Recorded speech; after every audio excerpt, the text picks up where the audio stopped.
OFW na. Pupunta ka dyan, tapos hindi kita na kaya. May makikita kang mga nakakita. Register ko dyan.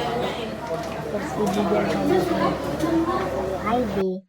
Kung nakapagbayad ka ng uwa. Kung hindi ka nakapagbayad ng uwa, wala kang ID. So, yan. Ako hindi ako nakabayad kaya wala akong ID. Kung nakabayad ka, magpipicture ka, bibigyan ka na agad. Tapos, pag nakaregister ka dyan, o nakita na ikaw balik maganda para sa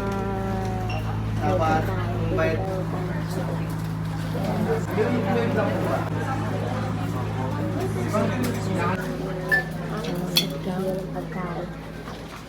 Yun lang. Coffee.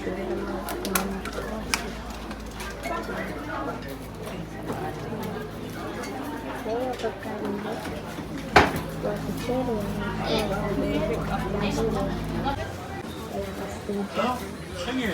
Mga pasalungo, pamamahal mo, 60, 80, mahal ka bumili.